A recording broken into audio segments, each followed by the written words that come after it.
I just heard a resounding wheel. No, you heard a what the fuck? Same thing. Working on the day-night system, and as it turns out, shit is fundamentally reasonable. Well, time is passing. I think. I don't know. I fucked up my math somehow. It's like a rave in a church. Oh, well, that's... Well, actually, where? actually, hold on. What the hell did I you fuck do? up? There's shadows. Maybe I didn't fuck up. You see that? Working as intended. Whoa, whoa, whoa, whoa! Look at that. It's day. Oh, I didn't fuck up. What? I have like a couple triggers where I can like delay and speed up time. Oh, and I just sped it up too much. So, I just wanted to talk a minute about using the lighting engine for what it was originally intended to be used for, which is the day-night system. Yeah. So, we wanted to use it originally for the passage of time.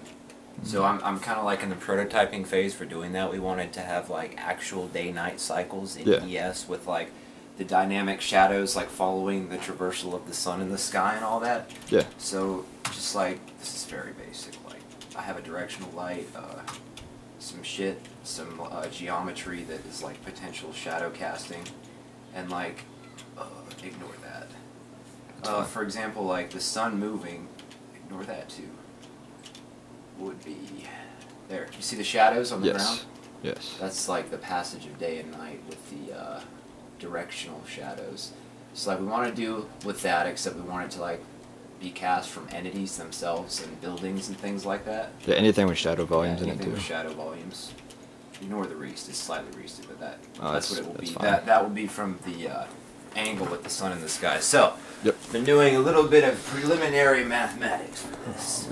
Linear algebra, if you will. So what we're going to do is we're going to allow you to define an axis about which, more or less, the sun is rotating. Mm-hmm. So like imagine that like the world of ES is like a point, like the Earth or whatever. Okay.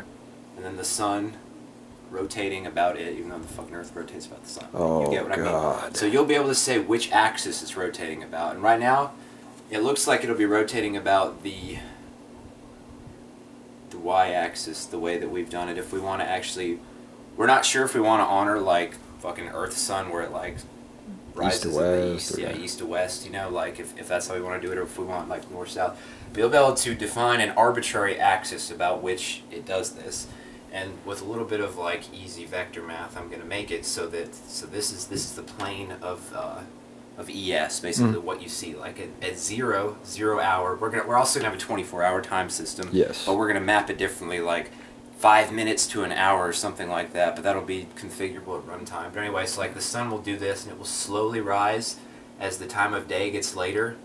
And then once it's down here, it's completely set, and this is your night cycle, to where you don't have the diffuse directional lighting of the sun. And then when it gets back to here, that'd be 2 pi on the angle. Then it starts over and the sun rises again. So we need an axis about which the sun rises and shit. Once you give like the time parameters as far as like how many hours in a day, blah blah blah, we'll be able to convert an angle into the directional light, the direction of the directional light to do that. Okay. So I'm also going to do it to where you can have this this alpha shit is the proportion of the time of day that it's actually daylight. So it can be disproportionate as to like when you're up in like the snowy mountains and shit, like maybe there's more hours of night than there is days. Like this could be like 0.7 in Lauren, you know, to where like it's usually day or something. Yeah. But then it could be like 0.3 up in the mountains, and then 1 minus that is how often, or the proportion of the time that it's night. Damn intricate. So yeah. Be able to do quite a bit of like tweaking. I don't know if we're actually going to want to fucking change the direction of the sun rising and setting on you in the game. That might be a mind screw fuck, with perspective a little bit. I mean, originally what I thought about we could do. The math will let you do it. Yeah. Well, the system's prepared for it. Is using this for like with quests. We could have, I don't know. You have to go accomplish something before nightfall, and the player has gotten used to seeing the sun rise and set. Right. So like now they know they're kind of on a timer, and without us having to put a timer on the screen counting down like 5 minutes, they're like, oh shit, it's starting to get dark. You know, and then we would actually be able to hook quests into an actual timer We wanted system. an ES also, like the cities are different at night. Like Oh, yeah. they're shadier people. People Oh, are yes. doing different things. They're different. Shops creatures. close at a certain time. Yeah, I mean, like we wanted to actually use day-night to do things. Oh yeah. So. Oh, the state machines are gonna love the shit out Yeah, of no, this. for real. God. Ooh. Well, I posted some of the stuff Tyler's been doing on Facebook. His ghetto ass map design, which is actually pristine as shit. He's using graph paper and he's making every tile a cell in there for some rudimentary level design. I am in fact a scripter, not an artist, but it works with graph paper. No, dude, it works really well. So like, check Check this out. This is like kind of coming from Lorne. You know, we talked about like the entrance to Lorne to the beginning of the forest. It's a little bit more of a simple layout for like exploring and kind of getting used to the combat system.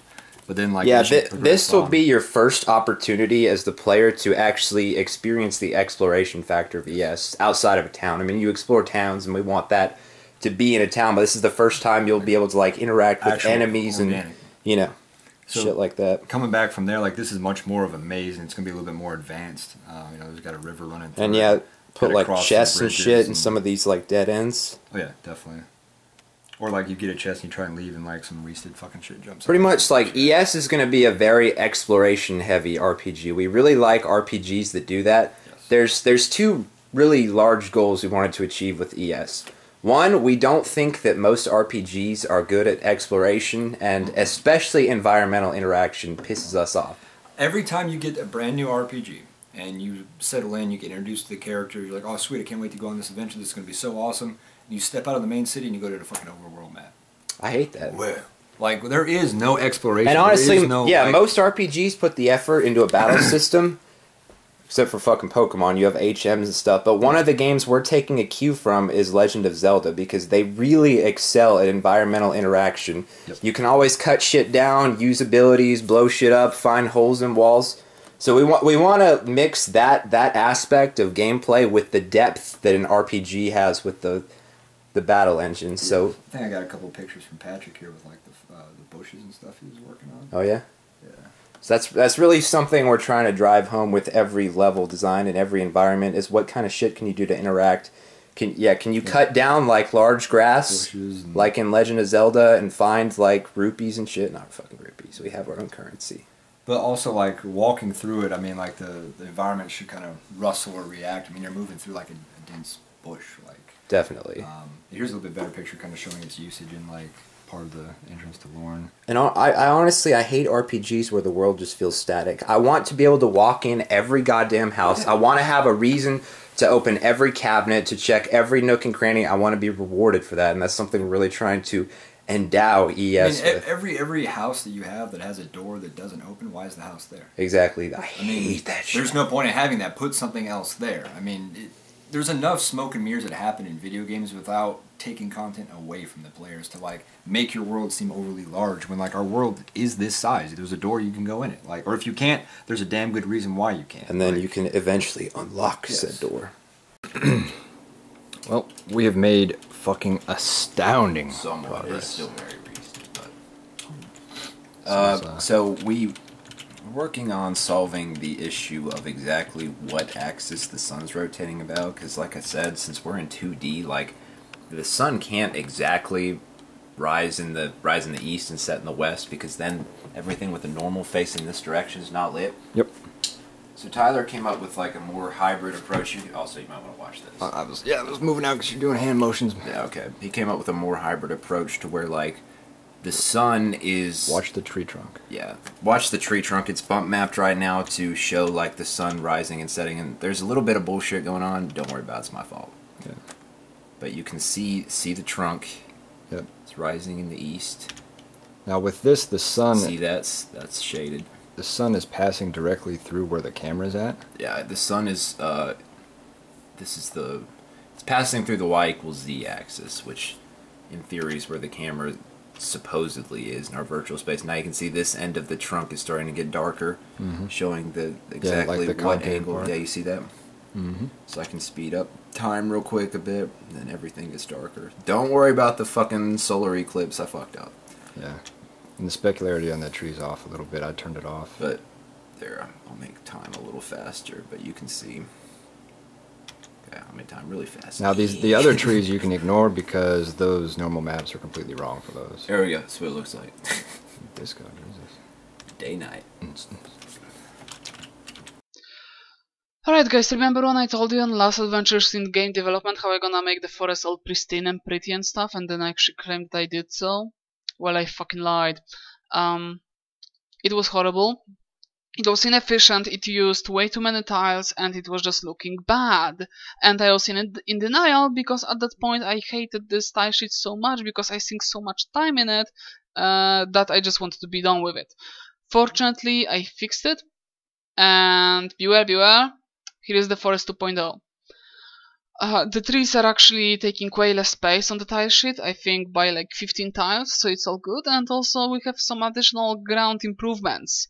So you know, we get some patches of dirt, we have some brushes, we have some tall grass. This can be animated, by the way, and will be in future, but the good thing about it is that there are a couple of stages in life cycle of a map, of like making a tile sheet. There is the initial one when you get fuck it all. Then there is the complete finished one at the very end when you actually like finish adding everything and it's on. But there is also an intermediate one which I called like a structurally finished.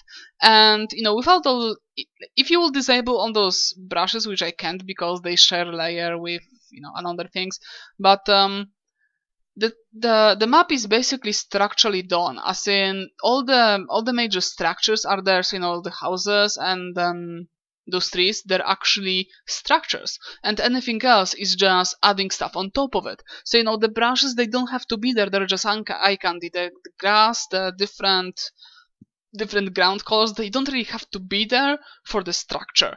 We can just build the structure with those trees. And then I still need to add interactable stuff, like some holes in trees, or maybe like trees that you can cut off, or I think you could like cut the brush or something like that.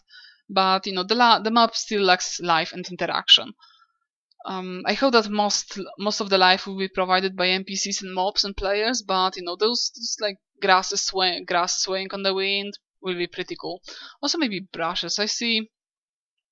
Okay, so here is our current tile sheet, and by the way, this is like a test for like more complicated grass, so ignore that one. But you can see that we still have like roughly 75% space on the tile sheet, so it's all good.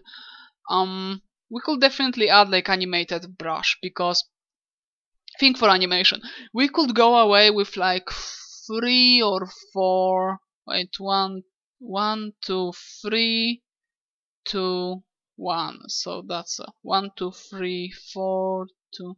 Yeah, actually, like 4 frames would be quite a lot. 3 is not shabby either. But let's say that we're gonna have like a lot of space. So for each of the tile we need to make, and for each frame, for each tile, we need to make yet another tile. So if we're gonna have like a 3-frame animation, that's wait, how many tiles we have here? 1, 2, 3, 4, 5, 10, 11, 12, 13 times 3, 36, and that just for 3 frames of animation, which is not a lot. 36, 40, 49. So 49 for 4 frames, like additional 49 tiles, which is 1, 2, 3, 4, 5, 1, 2, 3, 4, I say 49, so let's say 30. So that's quite a lot of tiles, I dare say. So that's a problem. That's a problem of animation. And then we have also like those tiles that also should be animated, and just stuff grows exponentially. But for now, I will focus on adding interactable stuff. So stuff that you can interact, that you can smash for some coins or loot and stuff and whatnot. And when I'm done with it, which arguably will be quite boring task, then I'm moving finally to caves. Watson, I have done it. I've achieved multi-pass rendering. While you're laughing, we're I'm currently not capped at 4 lights per pass, so like the cap is 4 lights on screen. Yeah. 1, 2, 3, 4, 5. There's 5 lights on screen. I'm done. Well, I mean, yeah. They're there. Oh God. I didn't say they worked fine, so It's Get to work. not a bug. It's a feature. It's now a party church. Jesus. What the fuck is that? Dude, I'm getting close. It's still rested, but... Yeah. Oh, all the objects disappeared. Actually, no, they didn't. They're slightly translucent. What the? I don't know, but it's getting close. Look, man, we have more lights. Oh my god. Oh my god. That is some multi... Oh my god, Julian's really fucking transparent. How the hell? I don't know. It's multi-pass. Well.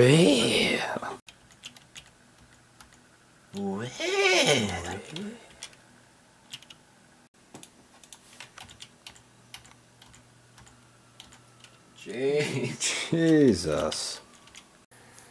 The fuck do you have to say for yourself? I'm simultaneously a dumbass and a fucking genius. What? Step 4. At 1:45 fucking a.m. I have done it. I have achieved true multi-pass rendering with 4 lights per shader pass. Yeah. And then more than one pass is fucking additively blended with multi-pass rendering. Wow. 1, Astounded me. 2, 3, 4, 5, 6, 7, Wow. 8. Multi-pass fucking rendering. Which, to be fair, all of those That's fucking it. squares for bump mapping will not be there.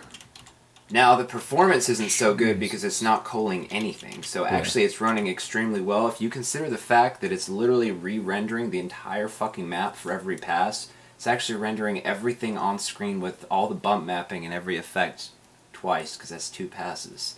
So I'm going to be implementing efficient culling so it only renders the regions that are relevant to it. Yeah. So should be able to get even more lights on the screen, and even that, like, these are dynamic Julian's not like lights. That's transparent not so bad, dude. and fucking rested anymore. That's like, no, I mean, I got rid of the ambient light, Yeah. but no, he's not. I got rid of the ambient light just so I could see the diffuse and specular better, but no, I'm like, that's a lot of fucking shit going on. And once I cull it, dude, you should be able to get all kinds of performance out of this. Good. So, alright, now to make it even more efficient, like the base algorithm. Yeah, this is no excuse for you to fucking quit working, so keep going.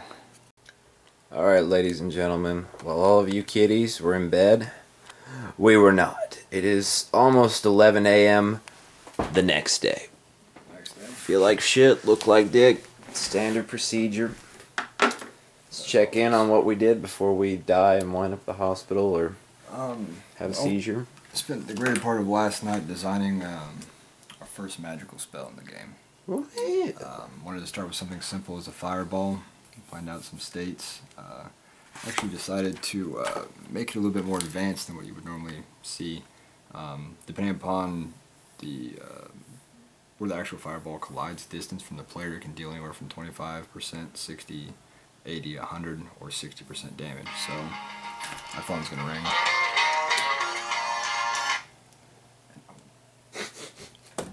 Not important. You can cut all that out. So, based on the, that way there's a little bit more skill. I mean, people want to casually play, they can just chuck fireballs, but if someone recognizes that as the actual graphic gets bigger, it's dealing more damage. The fireball's like getting bigger to like a sweet point, then it's getting smaller as it Absolutely progresses. So you can't be like hiding in the back like a bitch, and you can't be all up in their grill spamming it. And I can see that Takes strategy. Certain spells, I guess, with different thresholds like that. So, is it supposed to be that ambient right now? yes. So Oh. you can see what I'm doing.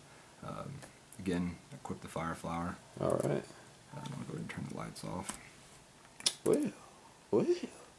Dude, that looks cool as shit. And Julian's actually bump map too. You can see the kind of light reflected. Oh, I didn't realize we'd animated the fountain either. Oh yeah, animation. Yeah, that looks cool. So, but yeah, Julian's bump mapped with the light and the animation of the fire hands, as I've called them. But this is what attacking with it looks like. Yeah. God damn. You can actually see. That's cool as shit, man. That's a point light. That's the point light following it. Wait, did Julian just cast a shadow? Yeah. Well, I didn't even know there were shadows in that build. Yeah. Dude, that's cool as shit, man. There's like a point light projectile and you're casting a shadow behind it. Yeah. That is some dynamic And the lighting. collider actually works. I ended up offsetting the light a little bit so you can see how it looks a little bit better on the ground instead of like the light looking like it's coming from above because of the angle. So I put it off just a little bit. And it Right. actually looks pretty realistic. Oh, dude, that looks hella good. Damn. So I was only allowing one to be fired at a time right now while I was testing, but you can again see that. And because the lighting engine's not optimized enough to handle that many of them. Yeah, and it doesn't always render behind him here because of buffer. Yeah, there's issues with the Z plane. So it looks a little fucked up on that one. Yeah, just like the fountain does. But damn, dude, that is legit. I have not What have you achieved got? anything nearly as flashy as you have. But you've been playing with lights. Yeah, since Tyler's really starting to like get into the lighting engine, I needed to A, optimize the shit out of them, and B, do multipass. So for one, I optimized the shit out of the renderer at the core. That's God, that point is so much light faster. with dynamic shadows, blah blah blah, all that shit. I also made it where you can specify like prioritize lights, like this light's not important, it doesn't need to cast a shadow. But anyway, ignore some of the extra colors, the rendering with the multipass. That's like I'm working on it. There's 2 ambient passes. Gets all washed out or something. Yeah, but okay, so right now we're going into multipass rendering. Still works fine. Still actually runs pretty well too. Did you just add those entities? They just kind of Add popped what? in? All those entities just kind of popped in there. Oh no. Yeah.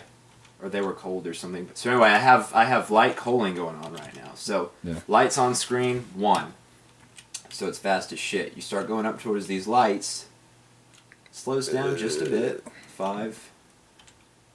So that it's actually you can see that it's culling efficiently. It can still handle a shitload of lights on screen, dude. That's a Yeah. lot. And what it doesn't, Scroll I just down. blame on your Mac anyway. Scroll down, 60 FPS down here in the corner with no lights. Go up, it's probably dipping to like, I don't know, like 30 or something up here. Not too many lights over here. See, it's super fast over here. It runs extremely well. That is just ridiculous. Especially since like every single one of those tiles up there is dealing with that shit too. Right.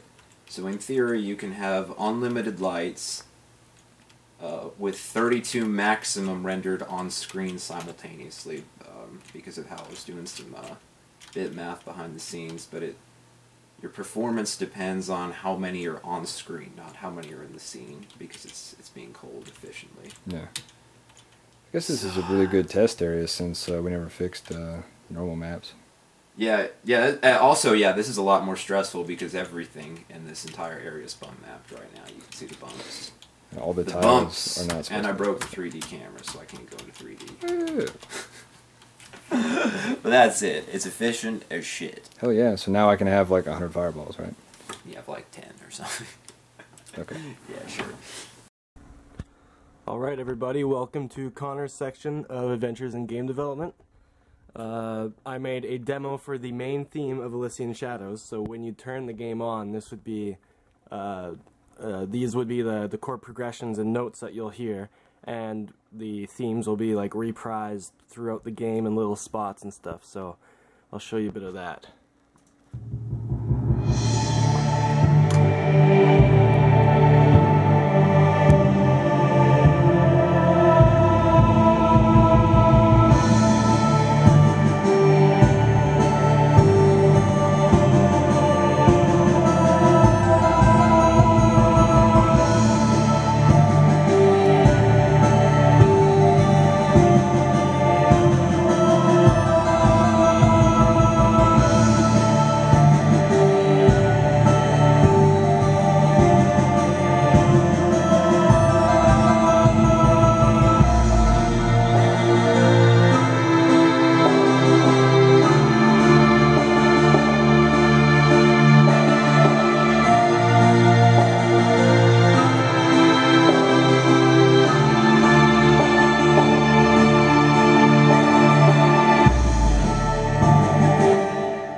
So it's just a demo, but that's kind of what it's going to sound like. Let's see how I started it off. I started it off with the choir, which was this.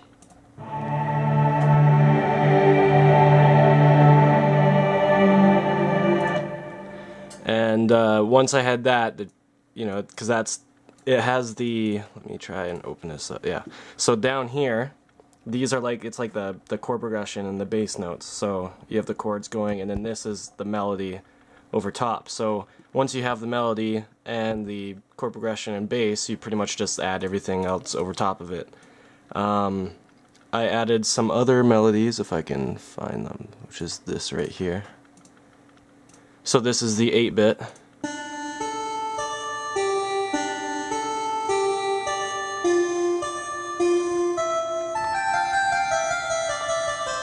So that little bit at the end, these are just all playing notes that kind of correspond to whatever chord is being played, but then right here I added a little, its own melody.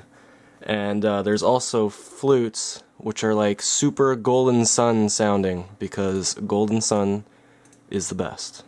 And that's this.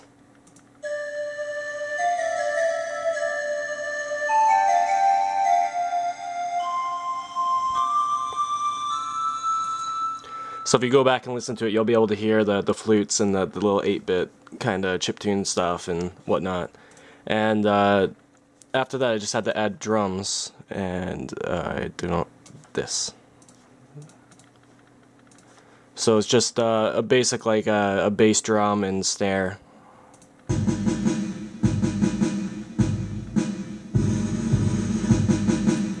And the interesting thing about this song to me is that it's got a lot of like triplets and kind of like a 3/4 thing going on. And usually when you make something in FL Studio or anything electronic, usually the default to go to is just 4/4 basic kind of 4/4 stuff. But I, for some reason, thought that the melody should be have a lot of triplets and that kind of stuff in it, and so I set it up to have a 3.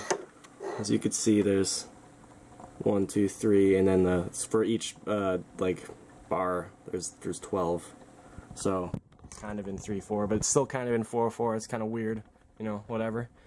But yeah, that's pretty much it. It was really simple once I figured out that choir section. Everything else just kind of you know, fit. And this part, here, just let me open it, is the bridge. And I wanted to put violins in. I think this should be it.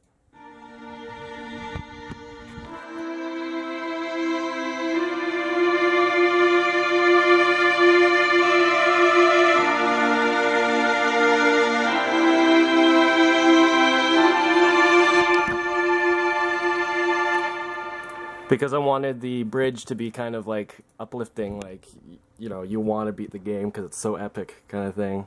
So that's, I put that bridge in there for that, and it leads in pretty well, I think. Let's try it.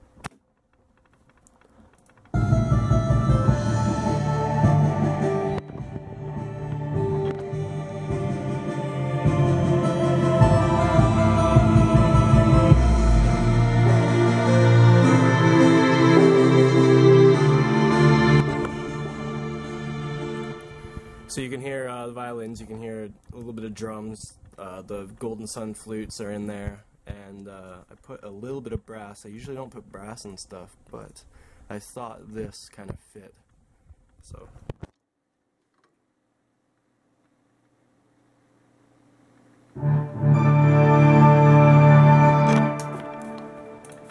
And that's pretty much it. It's actually a really simple song. There's not too much going on, but the way that the instruments are layered and each part has its own section for the melody, so the higher part of the choir kind of has its own thing going on, and then in the middle the flutes have their own little spot, and then at the end the 8-bit has its own little spot. I should go in closer. So you can see up here the choir has its own thing. It's kind of big and open. In which one's that's the flute right there. So it's got its little melodies at the start, but at the end is where the 8-bit has its melodies. So each section kind of has its own spot, and so it doesn't sound too cramped, and you get to hear all the instruments and everything. So hope you guys like it, and I hope to show you guys a finished version in the future. So in tandem with the lights, we were wanting to add some particles to our video game system here. So what we have here, I developed a particle engine when I was 14. Yes. Exclusively for the Sega Dreamcast. And this was my first Dreamcast demo for the Dreamcast homebrew community. I'll explain what the red and green bar. And I was so proud of this. Like, you can adjust all of the attributes of the particle, like its maximum life, the gravity affecting it, so I can make it like negative and they fall up. I can adjust the size of the particles and make them fucking huge. I can adjust the frame skip because it ran like shit. I can adjust the intensity, how many particles shoot up. I can adjust the colors of the particles. Colors, I can set it to random, shit like that. Yeah, you also had like the actual scope that they're being projected from, like. Yeah, I can adjust the. How the fuck do I do that? I can move that around. Yeah. That is so many. Oh yeah, yeah, particles. that's right. Yeah. You can do this. Yeah. And adjust the direction. Like, I was so proud of this. This was what got me my official Dreamcast developer badge in the Dreamcast community. So this is a legendary This project. is legendary. I'm not going to rewrite the physics for the particles, so I'm like going back to this whole project to annex this into the ES build right now. And I'm looking at the code, and I have no fucking idea how it runs this well on the Dreamcast. Like, I know you scurried over there, pulled out this disc, God, dude, put it in your it's so Dreamcast, fucking bad. and you were just over here. By the way, appalled. anyone who wants this demo, like, it's online. It's out in the Dreamcast demo scene. Just Google DC Particles version 2.0. You can totally find this demo. But, like, oh my god, dude, I didn't realize, like, what I was doing. It's written in C, which is good, but every fucking particle on screen is being dynamically allocated and updated through a linked list, which is absolutely fucking retarded. Not to mention the renderer I'm using back then. I didn't know dick about the Dreamcast PVR or how to optimize for anything. it. So, like, the renderer is really unoptimized. Let's see. Like I said, See what it takes to rape it. I'm sure you were like, oh my god, I'm so awesome. Now you're like, oh my god, I'm such a dumbass. Oh my god. On screen, 1,400 particles. Oh my god. Better be careful. We're gonna need one to test ES I'm on. honestly, like, astounded that it runs this well. 1,800? Like, given how shitty that code is. Jesus. I'm not gonna lie, like, first of all, I'm kind of surprised the Dreamcast is handling that and it's not like exploding right now, but I mean, always going back and looking at like an old project or really old code you've written and you're like, wow, that's just, I am a badass.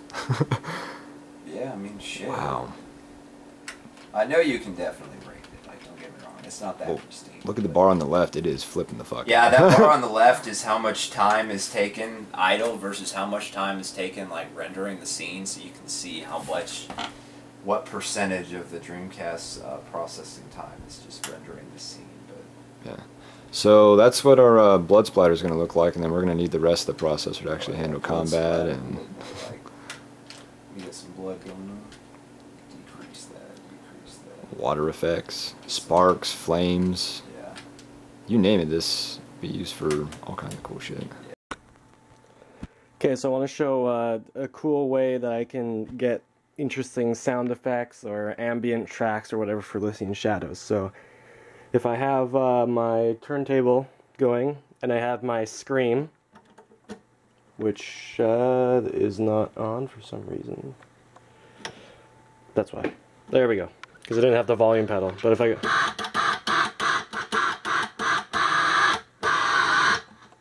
So I have that. And if I put some delay, this is a chord chaos pad, so you can do effects with it. So if I put some delay, I can...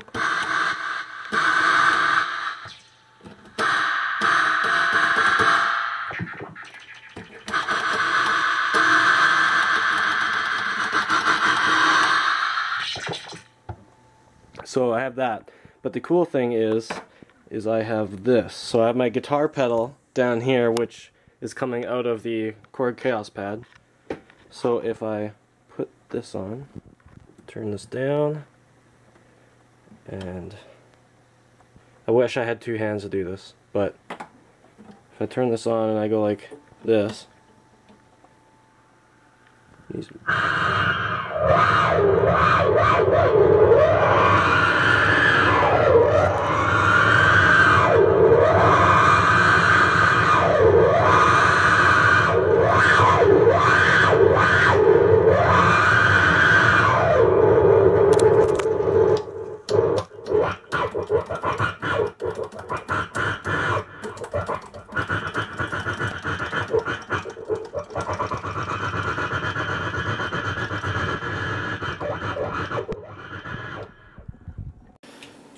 So I've spent like the last hour trying to figure out our Git Olite repositories for our libgyro developers, but Linux administration. I fucking hate Linux administrators that just kind of fuck shit up and leave. So anyway, what have you got for us? Something more exciting, I assume. Oh my god, I don't like this chick.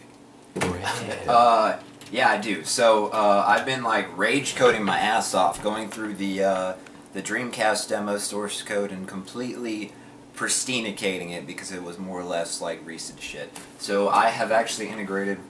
Didn't take so long actually. The basic particle engine. I don't have it like set up to like do as much cool shit on there as I did, and it's kind of mapped to the Spotlight too in my debug. So there's a lot of shit going on, but like you can see, I'm pissing out some particles.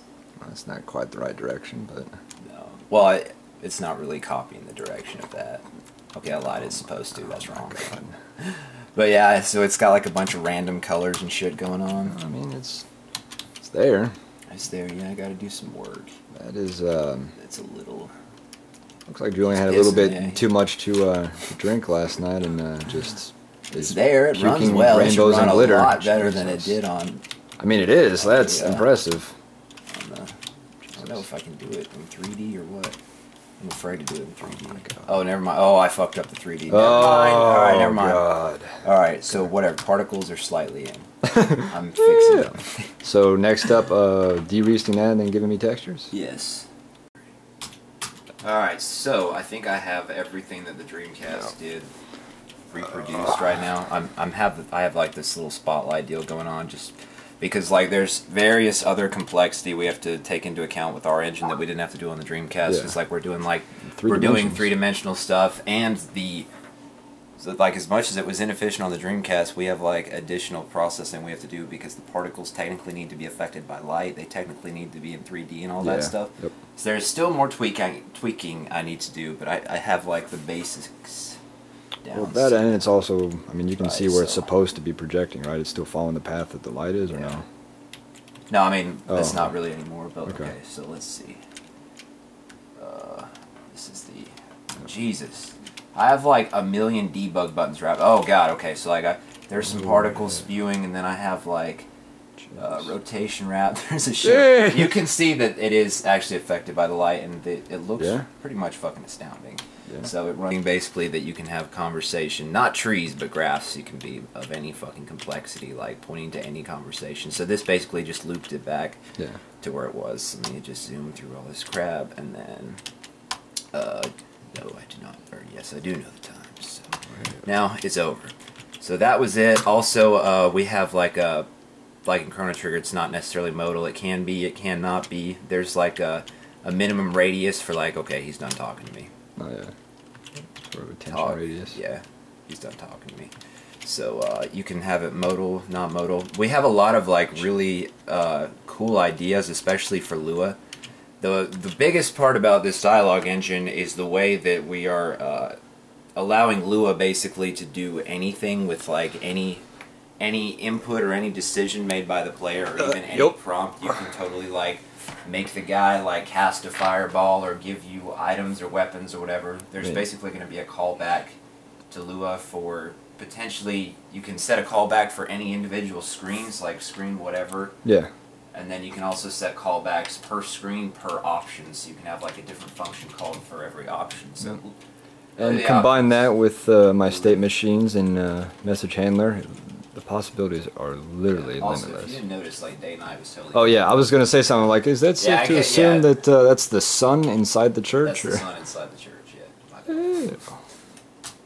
That looks good as shit, man. Hell yeah. The sun inside the church. Fucking the sun outside, Jesus, it is way too fucking early. Alrighty, what time are we at, Sunshine? 8, 9? Well, we're not dead yet. See, you've worked on something, or so I hear. I've been playing with the attenuation factors of This about Jesus. the spotlights, or the point lights. I was trying to come up with some sort of singularity spell effect. Dude, that's friggin' awesome, man. How cool is that? Should be like, And like literally, I mean, and I can Like send damage this everything around you. just like the fireball, but I was gonna change this to like some sort of like dark purpley blue and have it like pulse as it like fucking goes around. I can put like wrap lightning around it or something crazy. That'd be God fucking awesome. damn, That's pretty fucking cool. that is really cool, dude. That looks Like awesome. have it just hit something, just like fucking obliterate it. Like, How are you doing that? well, going That's completely a spotlight, right? point light. That's a point light? Yeah, it's point light. How are you doing that? Going completely negative with the attenuation factors on the X. Really? Dude, I didn't know that would happen. Oh, yeah, If you negatively attenuate look it- how fast it expands on like the Y. Like Jesus Christ, dude, I didn't know you could do that. Oh yeah, the Y is... The X is quadratic, the Y is linear, and then Z is Z constant. is just a bitch. Yeah. But like this X. Dude, I didn't know you could negatively attenuate a light like that. Yeah, That's fucking neither did that I. is badass, I dude. accidentally did it. It crashed the first time, but it's pretty fucking cool. I'm not gonna lie. Sweet, yeah, it is cool. Alrighty, YouTube, if you guys want a video today, then this has to be the end of chapter 23 if we're going to be editing anything after this. Ain't nobody got time.